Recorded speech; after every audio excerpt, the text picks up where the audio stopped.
जय हिंद, नमस्कार साथियों। कैसे हैं आप सभी? उम्मीद है कि आप सब बहुत अच्छे होंगे।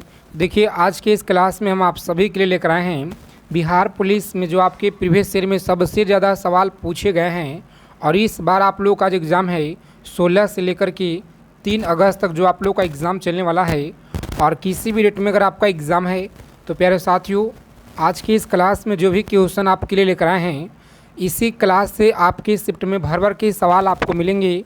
तो यह क्लास आपकी परीक्षा के लिए बहुत ज़्यादा रामबाण है। तो सभी साथी से रिक्वेस्ट है कि जितना भी क्वेश्चन कराएंगे आपको, सभी क्वेश्चन को आपको एकदम रट्टा मार लेना है परीक्षा में जाने से पहले, ठीक है। तो साथियों चलिए 100 प्रश्न आपको कराएंगे, जिसमें से 30 क्वेश्चन का आंसर आप लोगों को करना है, ठीक है। जो साथी 30 क्वेश्चन का आंसर आप लोग कीजिएगा तो आप लोगों का जो तैयारी है बिल्कुल अच्छा है। तो ईमानदारी से आप लोग बताइएगा। देखिए, पहला सवाल है, आपकी स्क्रीन पे आंसर करेंगे आप लोग।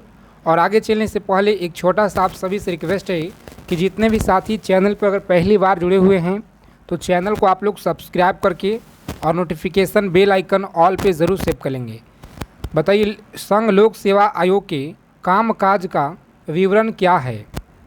बताएंगे, संघ लोक सेवा आयोग के कामकाज का जो विवरण है यह बताइए आप लोग क्या कहलाता है। तो प्यारे साथियों, सभी को याद रखना है, बहुत बार यह सवाल देखिए पूछा गया आपके एग्ज़ाम में। बताइए, ए ऑप्शन याद रखेंगे आप लोग, सही उत्तर है कौन सा? व्याख्यान 320 आपको याद रखना है। आगे देखेंगे, दूसरा नंबर सवाल है कि सांची किस कला एवं उत्पाद का निरूपण करती है? बताएंगे आप सभी, सांची किस कला एवं उत्पाद का निरूपण करती है? तो याद रखेंगे, यह बी ऑप्शन देखिए आपका राइट आंसर है कौन सा? तो बी ऑप्शन एग्जाम में लॉक करेंगे साथियों और आगे बढ़ेंगे। आगे देखेंगे, 3 नंबर सवाल पूछा गया है। बताइए, प्राचीन भारत का वह प्रसिद्ध शासक जिसने अपने जीवन के अंतिम दिनों में जैन धर्म को जोड़ा, बताइए वह कौन था? प्राचीन भारत का वह प्रसिद्ध शासक जिसने अपने जीवन के अंतिम दिनों में जैन धर्म को जोड़ा था, याद रखेंगे आप लोग, चंद्रगुप्त मौर्य था। ए ऑप्शन में देखिए आपका राइट आंसर दिया गया है। तो ए ऑप्शन एग्जाम में लॉक करेंगे आप लोग और नेक्स्ट आगे बढ़ेंगे। आगे देखेंगे, 4 नंबर प्रश्न क्या कह रहा है? बताइए, संविधान में सशस्त्र शब्द एक बार प्रयोग हुआ है। संविधान में जो सशस्त्र शब्द का एक बार प्रयोग हुआ है, बताइए किस आलोक में किया गया है? तो प्यारे साथियों, आलोक 352 में याद रखिएगा। कहाँ पे जी? 352 में याद रखेंगे। ए ऑप्शन रहेगा आपका राइट आंसर इस क्वेश्चन का। चलिए देखेंगे साथियों, अगला प्रश्न क्या कराएं, आंसर कीजिए। विशाखदत्त की प्राचीन भारतीय नाटक मुद्राक्षस के विषय वस्तु क्या है? विशाखदत्त की प्राचीन भारतीय नाटक मुद्राक्षस के विषय वस्तु क्या है? तो डी ऑप्शन याद रखेंगे। कौन सा है जी? डी ऑप्शन याद रखेंगे फ्रेंड्स, बिल्कुल सही जवाब है। चंद्रगुप्त मौर्य काल में राज दरबारी की दुर्व्यसंधियों के बारे में याद रखेंगे। आगे देखेंगे, यहाँ पे वानिकी अनुसंधान संस्थान कहाँ पे है? बताइएगा कि वानिकी अनुसंधान संस्थान यह कहाँ पे है? तो देखिए देहरादून में। कहाँ पे जी? देहरादून में। आप सभी को याद रखना है, डी ऑप्शन याद रखेंगे। चलिए नेक्स्ट क्वेश्चन देखिए फ्रेंड्स, पूछा गया सवाल है कि बैंकिंग निम्नलिखित में से किस क्षेत्र के अंतर्गत आती है? बताइए, बैंकिंग जो है यह किस क्षेत्र के अंतर्गत आती है? तो सभी को याद रखना है, तृतीय क्षेत्र के अंतर्गत। सी ऑप्शन देखिए आपका राइट आंसर दिया गया है जी। तो परीक्षा में आप लोग सी ऑप्शन लॉक करेंगे साथियों और आगे बढ़ेंगे। यह सभी क्वेश्चन आप लोग याद रखेंगे, आपके शिफ्ट में सवाल यहाँ से भर भर के मिलेंगे आपको, ठीक है। तो रिजर्व बैंक ऑफ इंडिया का प्रतीक चिन्ह क्या है? बताइए, रिजर्व बैंक ऑफ इंडिया का प्रतीक चिन्ह बताइए क्या है? तो ताड़ के वृक्ष, एक समान बाग, याद रखेंगे। सी ऑप्शन आपका राइट आंसर है जी। आगे देखेंगे, अगला प्रश्न है कि लाल रक्त कणिकाएँ मुख्यतः कहाँ बनती है? बताइए, लाल रक्त कणिकाएँ मुख्यतः अस्थिद मज्जा में बनती है। कहाँ पे? अस्थिद मज्जा में, याद रखेंगे साथियों। डी ऑप्शन बिल्कुल सही उत्तर है। आगे देखेंगे, 10 नंबर सवाल है, कार्बन मोनोऑक्साइड विषाक्तता निम्नलिखित में से किसको मुख्यतः प्रभावित करती है? बताएंगे, कार्बन मोनोऑक्साइड विषाक्तता निम्नलिखित में से किसको मुख्यतः प्रभावित करती है? बताएंगे, डी ऑप्शन फ्रेंड्स याद रखेंगे आप सभी, बिल्कुल राइट आंसर है। रक्त की ऑक्सीजन को वहन करने की क्षमता को आप लोग याद रखेंगे जी, डी ऑप्शन सही जवाब है। आगे देखेंगे 11 नंबर सवाल है, किस यूरोपीय कंपनी ने ब्लू वाटर पॉलिसी का सिद्धांत दिया था? बताएंगे किस कंपनी ने जो है ब्लू वाटर पॉलिसी का सिद्धांत दिया? तो सही आंसर याद रखेंगे फ्रांसिसियो, डी ऑप्शन आपका बिल्कुल राइट आंसर है जी। आगे देखेंगे 12 नंबर प्रश्न क्या कह रहा है, एलोरा में ओ की गुफाओं की जो संख्या है यह बताइए कुल कितना संख्या है? तो साथियों याद रखेंगे 34 है जी, कितना? 34 आप सभी को याद रखना है। यह सवाल देखिए पूछा गया है आपके एग्ज़ाम में, बिहार पुलिस परीक्षा में, सभी को याद रखना है कि गांधी जी की दांडी यात्रा का जो प्रारंभ है किस तारीख और किस वर्ष हुआ? चलिए तारीख बताना है और डेट यहाँ पे आपको बताना है, वर्ष। तो देखिए साथियों 12 मार्च 1930 याद रखिएगा, भूलिएगा नहीं, 12 मार्च 1930 आप सभी को याद रखना है, क्योंकि यह सवाल देखिए हर बार आपके एग्ज़ाम में बिहार पुलिस, बिहार दरोगा और बिहार एसएससी के एग्ज़ाम में देखिए पूछे गए हैं। आगे देखेंगे वर्ष 2011 की जनगणना के अनुसार भारत में न्यूनतम जनसंख्या घनत्व वाला राज्य कौन सा है जी? चलिए आंसर करेंगे आप लोग। वर्ष 2011 के जनगणना के अनुसार भारत में न्यूनतम जनसंख्या घनत्व वाला राज्य कौन सा है? तो यह अरुणाचल प्रदेश है। कौन सा? अरुणाचल प्रदेश याद रखेंगे, बी ऑप्शन आपका बिल्कुल सही आंसर है। आगे देखेंगे 15 नंबर सवाल क्या करा जी, भारतीय संविधान के किस आर्टिकल में निर्वाचन आयोग के लिए प्रावधान किया गया है? और देखिए अगर अभी तक आपने बिहार पुलिस का ब्रह्मास्त्र पीडीएफ नहीं लिए हैं तो यह पीडीएफ सभी को लेना है, मात्र 99 रुपया में आप लोगों को यह पीडीएफ दिया जा रहा है। अगर आपको इस बार सिलेक्शन लेना है तो देखिए 99 रुपया आपके लिए कुछ भी नहीं है साथियों। तो चलिए इसके बारे में आपको पूरा जानकारी दे देते हैं कैसे पीडीएफ आपको लेना है। तो देखिए यहाँ पे आप लोगों का बिहार पुलिस का ब्रह्मास्त्र पीडीएफ है, ठीक है, ब्रह्मास्त्र सीरीज दिया जाएगा आपको, जिसमें हिस्ट्री हो गया, polity, geography, economics, physics, chemistry, biology, static, GK, यानी पूरा का पूरा देखिए इसमें आपको निचोड़ कवर किया गया है। तो जो भी साथी अगर इस पीडीएफ को लेना चाहते हैं तो इस नंबर पर आपको कॉल नहीं करना है, सुनिए पहले आप सभी को व्हाट्सअप मैसेज करना है, ठीक है, व्हाट्सअप मैसेज करना है आपको। 99 रुपया आपको जो है इस बार आपको सिलेक्शन दिलाने वाला है पीडीएफ, तो आपके लिए देखिए 99 रुपया कुछ भी नहीं है, ठीक है। इस नंबर पर आपको व्हाट्सएप मैसेज करना है, हमारे टीम के द्वारा आपको सभी जानकारी आपको मिल जाएगा। चलिए जी आगे देखेंगे हम लोग, ऑफ़र बहुत कम समय के लिए है। बताइए अगला प्रश्न है कि भारतीय संविधान के किस आर्टिकल में निर्वाचन आयोग के लिए प्रावधान किया गया है? बताएंगे आप लोग, सही आंसर आपको करना है। तो जितने अभ्यर्थी सी ऑप्शन बता रहे ना, आर्टिकल 324 याद रखिएगा, राइट आंसर है जी। आगे देखेंगे 16 नंबर प्रश्न क्या कराए कि संविधान के किस आर्टिकल के आधार पर वित्तीय आपात की उद्घोषणा राष्ट्रपति करता है? बताएंगे वित्तीय आपात की उद्घोषणा जो है यह राष्ट्रपति करता है, सही आंसर क्या है? तो फ्रेंड्स आर्टिकल 360 कहाँ पे दिया गया है? तो देखिए सी में आपको दिया गया है, तो सी ऑप्शन सभी को याद रखना है, बहुत इंपॉर्टेंट यह सवाल आपके एग्ज़ाम के लिए है। आगे देखिए 17 नंबर प्रश्न है, समाजवादी अर्थव्यवस्था का जनक किसे माना जाता है? समाजवादी अर्थव्यवस्था का जो जनक है यह बताइए आप लोग किसे माना जाता है? तो फ्रेंड्स याद रखेंगे आप लोग, यह देखिए सी ऑप्शन है। कौन सा? सी ऑप्शन लॉक करेंगे परीक्षा में, लेकिन आपको याद रखना है जी, सी ऑप्शन याद रखिएगा। चलिए देखेंगे साथियों, भारतीय अर्थव्यवस्था के उदारीकरण का अग्रदूत किसे कहा जाता है? बताएंगे भारतीय अर्थव्यवस्था के उदारीकरण का अग्रदूत किसे कहा जाता है? तो डॉक्टर मनमोहन सिंह को कहा जाता है। ए ऑप्शन सभी को याद रखना है जी, डॉक्टर मनमोहन सिंह याद रखिएगा। चलिए देखेंगे यहाँ पे अगला प्रश्न क्या कराए, 19 नंबर सवाल है, आंसर करेंगे आप लोग, बहुत अच्छा क्वेश्चन है। चलिए बताएंगे आप लोग, निम्न में से कौन सी पर्वत चोटी भारत में है? चलिए सभी को याद रखना है, बहुत अच्छा सवाल है। तो साथियों जितने लोग देखिए कामेट यहाँ पे बता रहे ना, कामेट चोटी आपको याद रखना है, सी ऑप्शन परीक्षा के लिए बहुत इंपॉर्टेंट यह क्वेश्चन है, तो सभी को याद रखना है जी। आगे देखेंगे अगला प्रश्न क्या कराए कि 1937 ईस्वी में कांग्रेस मंत्रिमंडल कितने प्रांतों में बने। बताइए 1937 ईस्वी में कांग्रेस मंत्रिमंडल कितने प्रांतों में बने। तो साथियों याद रखेंगे आप लोग 8 आप सभी को याद रखना है, ठीक है, 8 आपको याद रखना है, सही जवाब है। और भारत के नेपोलियन किसे कहा जाता है, बताइएगा। भारत का जो नेपोलियन है यह किसे कहा जाता है, तो समुद्रगुप्त को कहा जाता है जी। बी ऑप्शन सभी को याद रखना है। आगे देखिए तीनों गोलमेज सम्मेलन यह किस देश में हुआ था।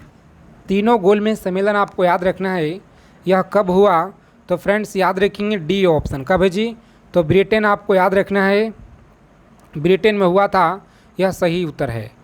आगे देखेंगे 23 नंबर प्रश्न क्या कराए कि पूना समझौता 1932 यह किसके मध्य हुआ था। पूना समझौता आप सभी को याद रखना है, किसके मध्य हुआ था, तो फ्रेंड्स ए ऑप्शन देखिए यहाँ पे दिया गया है जी, महात्मा गांधी एवं भीमराव अंबेडकर, आपको सभी लोग याद रखिएगा। चलिए देखेंगे तमिलनाडु एवं आंध्र प्रदेश तट को किस नाम से जाना जाता है। बताइए तमिलनाडु एवं आंध्र प्रदेश तट को किस नाम से जानते हैं, तो कोरोमंडल तट के नाम से याद रखेंगे आप लोग। ए ऑप्शन देखिए बिल्कुल राइट आंसर है जी। आगे देखेंगे अगला प्रश्न है कि प्रिज्म से गुजरने पर प्रकाश का कौन सा रंग है जो सबसे अधिक विचलन दर्शाता है। बताइए सबसे अधिक विचलन दर्शाता है, सही आंसर याद रखेंगे आप लोग बैंगनी रंग आपको याद रखना है। कौन सा बैंगनी रंग आप याद रखेंगे, सी ऑप्शन बिल्कुल सही जवाब है। विश्व में तंबाकू उत्पादन में भारत का जो स्थान है यह कौन सा है जी। विश्व में तंबाकू उत्पादन में भारत का जो स्थान है ना, यह सेकेंड स्थान आपको याद रखना है। कहाँ पे दिया गया है, दूसरा स्थान, तो बी ऑप्शन में देखिए आपको मिलेगा, बी ऑप्शन में। आगे देखिए फ्रेंड्स अगला सवाल है कि झूम क्या है, तो सभी लोग याद रखिएगा झूम एक खेती का प्रकार है।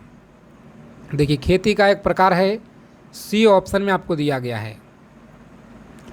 चलिए जी आगे देखेंगे यहाँ पे 28 नंबर सवाल क्या कराए कि अब तक कुल कितने बार भारत में, देखिए कॉल आप लोगों को नहीं करना है, काफ़ी लोग जो है यहाँ पे नंबर जैसे मिलता है तुरंत कॉल करना शुरू करते हैं। अब तक कुल कितनी बार भारत में राष्ट्रीय आपातकाल लागू किया जा चुका है, तो साथियों याद रखेंगे आप लोग यह 3 बार किया गया है। कितना, 3 बार आपको याद रखना है जी। संविधान के आर्टिकल 1 में भारत को क्या कहा गया है। बताइए संविधान के आर्टिकल 1 में भारत को क्या कहा गया है, तो सभी को याद रखना है। पे क्लास को आप लोग अंत तक देखिएगा, एक एक चीज़ों को आप लोग अच्छे से एकदम कंप्लीट कर लीजिए, क्योंकि पेपर में आपको क्वेश्चन यहीं से मिलेंगे जी, ठीक है। तो राज्यों का संघ आपको याद रखना है, सी ऑप्शन फ्रेंड्स याद रखेंगे। चलिए जी रंजीत सिंह को राजा की उपाधि किसने दी। बताइए रंजीत सिंह को राजा की उपाधि किसने दी थी, सभी को याद रखना है। यहाँ पे सी ऑप्शन याद रखेंगे, जामन शाह आपको याद रखना है जी। चलिए भारत में बजट व्यवस्था का जो आरंभ है यह किस वायसराय के काल में हुआ था। बताएंगे भारत में बजट व्यवस्था का जो आरंभ है किस वायसराय के काल में हुआ था, तो साथियों याद रखेंगे आप लोग 31 नंबर सवाल है। और देखिए बहुत बार आपके एग्ज़ाम में यह सवाल पूछे गए हैं, बिहार पुलिस एग्ज़ाम में। तो भारत में बजट व्यवस्था का जो आरंभ है किस वायसराय के काल में हुआ, बी ऑप्शन देखिए याद रखना है। कौन सा, तो बी ऑप्शन सभी को याद रखना है जी, कैनिंग आपको याद रखना है। चलिए देखेंगे साथियों अगला सवाल है कि रविन्द्रनाथ टैगोर की गीतांजलि मुख्यतः निम्नलिखित में से यह किसकी संग्रह है।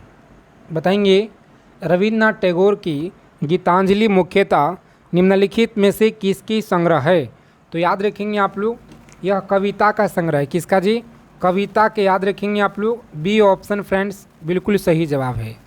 आगे देखेंगे चार्ल्स डार्विन की पुस्तक द ओरिजिन ऑफ स्पीसीज कब जो प्रकाशित हुई। बताइए कब प्रकाशित हुआ, तो फ्रेंड्स डी ऑप्शन देखिए सभी को याद रखना है, 1859 में, सभी को याद रखना है जी। आगे देखेंगे पंचवर्षीय योजना को अनुमोदित करने वाली सर्वोच्च संस्था बताइए कौन सा है। बताएंगे पंचवर्षीय योजना को अनुमोदित करने वाली सर्वोच्च जो संस्था है यह कौन सा है जी। तो सी ऑप्शन याद रखेंगे यहाँ पे, राष्ट्रीय विकास परिषद, सी ऑप्शन याद रखना है। बिहार में ब्रिटिश सत्ता का सर्वप्रथम विरोध किसने किया था। बताइए 35 नंबर सवाल है आपकी स्क्रीन पे। बिहार में ब्रिटिश सत्ता का जो सर्वप्रथम विरोध है यह किसने किया था जी। तो ए ऑप्शन याद रखेंगे आप लोग, अली गौहर आपको याद रखना है, अली गौहर। आगे देखेंगे यहाँ पे 36 नंबर सवाल है कि पटना में भवानी मंदिर की जो स्थापना है यह किसने की। पटना में भवानी मंदिर याद रखेंगे आप लोग, देखिए भूपेंद्र नाथ दत्त के द्वारा यह किया गया जी, भूपेंद्र नाथ दत्त के द्वारा आप लोग याद रखिएगा। चलिए देखेंगे साथियों, अगला क्वेश्चन है कि भारत में तेल और प्राकृतिक गैस निगम ONGC का मुख्यालय कहाँ पर है। बताइए आप लोग, ONGC का मुख्यालय कहाँ पे है। तो अच्छे से आपको याद रखना है, देहरादून में है। कहाँ पे, देहरादून। देखिए सभी को याद रखना है, सी ऑप्शन बिल्कुल राइट आंसर है। वायुमंडल की कौन सी परत है जो रेडियो तरंगों को परिवर्तित करती है। वायुमंडल की कौन सी परत है जो रेडियो तरंगों को परिवर्तित करती है। तो सही आंसर आपको याद रखना है, आयान मंडल आपको याद रखना है जी, आयान मंडल याद रखेंगे। चलिए देखेंगे अगला प्रश्न क्या करा है कि पटना युवक संघ की जो स्थापना है निम्नलिखित में से यह किसने की। पटना युवक संघ की स्थापना याद रखेंगे यह किसने की थी। बी ऑप्शन याद रखेंगे साथियों, मनीन्द्र नारायण के द्वारा, बी ऑप्शन आपका राइट आंसर है जी। आगे देखेंगे बेगूसराय में चौकीदारी कर का विरोध यह किस आंदोलन का एक हिस्सा था। बताइए बेगूसराय में चौकीदारी कर का विरोध एक जो आंदोलन का हिस्सा था, सभी को याद रखना है जी, सविनय अवज्ञा आंदोलन। कौन सा, सविनय अवज्ञा आंदोलन। आप लोग कमेंट करके बताइएगा, ठीक है। और संगम काल में प्रमुख देवता कौन थे। बताइएगा संगम काल में प्रमुख देवता कौन थे। देखिए 4 विकल्प आपको मिलेगा यहाँ पे, राम थे, बलराम या मुरुगन या कृष्ण। देखिए साथियों सभी लोग याद रखिएगा यहाँ पे, ऑप्शन नंबर सी याद रखेंगे। और देखिए यहाँ से आपको सवाल बिल्कुल 100% आपके शिफ्ट में सवाल मिलेंगे, ठीक है। तो सभी लोग सविनय अवज्ञा आंदोलन और जनगणना हो गया, आर्टिकल हो गया, इन सभी टॉपिक को अच्छे से पढ़ लीजिएगा। सविनय अवज्ञा आंदोलन के दौरान छापरा जेल कैदियों ने नंगी हड़ताल किस मांग को लेकर के यह किए हुए थे। बताइए स्वदेशी वस्त्र को लेकर के मांग किए थे, ठीक है। स्वदेशी वस्त्र आप लोग याद रखेंगे यहाँ पे, बी ऑप्शन आपका बिल्कुल राइट आंसर है जी। चलिए सभी को PDF ले लेना है, इसीलिए प्राइज कम रखा गया है ताकि जितने साथी इस बार एग्ज़ाम देने वाले हैं सभी के पास यह PDF हो जाए। कुशासन के आधार पे किस राज्य को ब्रिटिश साम्राज्य में मिलाया गया था। चलिए जी आंसर करेंगे आप लोग, साम्राज्य में मिलाया गया था। तो प्यारे साथियों याद रखेंगे आप लोग, सही आंसर याद रखिएगा, ऑप्शन नंबर ए है। कौन सा, अवध आप लोग याद रखिएगा, अवध आपका राइट आंसर है। भारत में सर्वप्रथम रैतवाड़ी व्यवस्था करने का जो श्रेय है यह बताइए किसे जाता है। भारत में सर्वप्रथम रैतवाड़ी व्यवस्था करने का जो श्रेय है यह बताइए किसे जाता है। तो फ्रेंड्स याद रखेंगे आप लोग, डी ऑप्शन आपका राइट आंसर है, थॉमस मुनरो आपको याद रखना है जी। चलिए बिहार में मैजिक लालटेन का लेक्चर किस आंदोलन से यह संबंधित था। बताइएगा आप लोग, बिहार में मैजिक लालटेन का जो लेक्चर है किस आंदोलन से संबंधित था। तो फ्रेंड्स डी ऑप्शन याद रखिएगा आप लोग, सविनय अवज्ञा आंदोलन। कौन सा, डी ऑप्शन याद रखिएगा। चलिए देखेंगे यहाँ पे 46 नंबर सवाल है कि इमामबाड़ा बताइए कहाँ पे है जी। सभी को बताना है, इमामबाड़ा याद रखिएगा आप लोग कहाँ पे है। तो देखिए बी ऑप्शन याद रखेंगे, लखनऊ में है। कहाँ पे, तो लखनऊ आप सभी को याद रखना है जी। आगे देखिए गांधी जी ने सर्वप्रथम किस आंदोलन में भाग लिया था। गांधी जी ने सर्वप्रथम किस आंदोलन में भाग लिया था। तो प्यारे साथियों बी ऑप्शन याद रखिएगा आप लोग, चंपारण में याद रखेंगे जी। चलिए देखेंगे साथियों अगला सवाल है, किस नेता को जीवन काल में 2 बार काला पानी की सज़ा हुई थी? बताइए, किस नेता को जीवन में 2 बार काला पानी की सज़ा हुई थी? तो साथियों याद रखेंगे आप लोग, ए ऑप्शन सभी को याद रखना है, सचिंद्र नाथ सन्याल आपको याद रखना है जी। चलिए, 1942 ईस्वी के भारत छोड़ो आंदोलन में किस जिला को अपराधी जिला घोषित किया गया? तो आप सभी को यह कमेंट करके बताना है किस जिला को अपराधी जिला घोषित किया गया था, कमेंट कीजिए।